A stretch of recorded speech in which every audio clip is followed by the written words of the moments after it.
Hello and welcome back to another Zombicide painting tutorial. In this video I'll be showing you how you can paint one of the runners from the Zombicide Black Plague set. And as always I'll be using the Army Painter's range of paints and brushes to do so.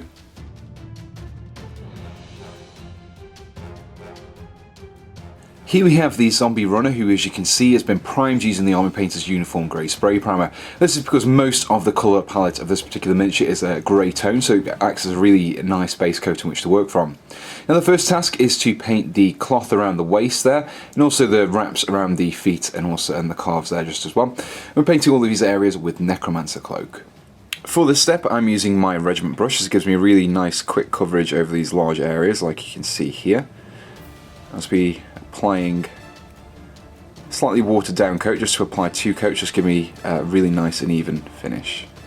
Now that the cloth around the waist and the legs has been dealt with, we can now move on to the small amount of hair at the back there, and also the teeth, and also there's a few strands just on the top of the foot there. You can see the lacing, and painting all of these areas with Boney Spikes. Now for this step I'm going to be using my detail brush. I want to maintain a good amount of control just because it allows me to pick out these finer areas without overspilling onto the grey flesh. The next step is to apply a wash over the skin, the teeth, the hair, the nails, and also the little laces on the shoes there as well. I'm painting all of these areas with Zombie Shader. For this step I'm applying the wash using my regiment brush, and this wash will allow us to get some really nice shading in the recesses as it pools into all the recesses across the skin, and also give it a nice kind of brown tint as you can just about see there as well.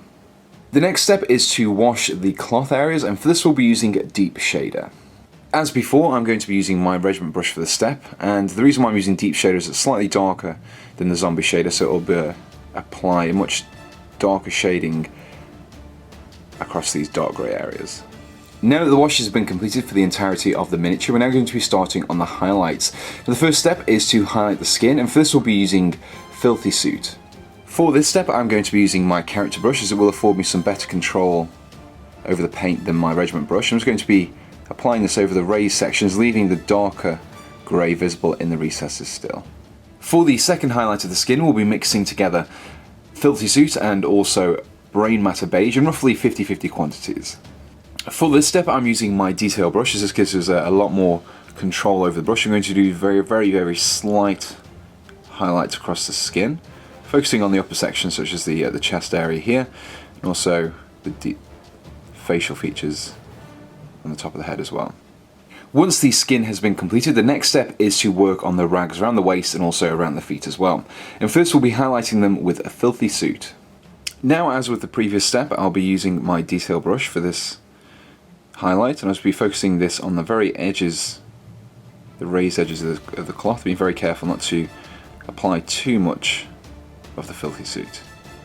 With the main parts of the zombie completed, we can now start to add some gore around the mouth and on the hands as well. And first of all, we'll be using a Crusted Sore. As I don't need to worry about being too neat, I'm using my regiment brush for this step. I'm just going to be applying the blood around the hands anywhere where you'd expect the runner to have accumulated as it's been attacking its victims, and this will represent the dried blood on the zombies you can see here. Now the final step in painting this particular runner is to apply some fresh blood around the hands and also the mouth, and for this we'll be using Gistening Blood. This time around I'm using my character brush as I want to be a little bit more precise in applying the blood. I'll be focusing this on the knuckles and the fingers, mainly around the hands and also just around the mouth itself, as when this dries it'll dry clear and shiny, and we're representing fresh blood across the miniature. And here we have the completed miniature. Now this particular scheme was based on some of the artwork for Black Plague, however you could just as easily apply it to any of the other zombie types. Now if you enjoyed this tutorial, be sure to subscribe to be kept up to date with all of my future Zombicide content, and if you want to support me in making more videos you can do so by heading over to my Patreon page, which you'll find a link for in the description below. And until next time, thanks for watching and goodbye.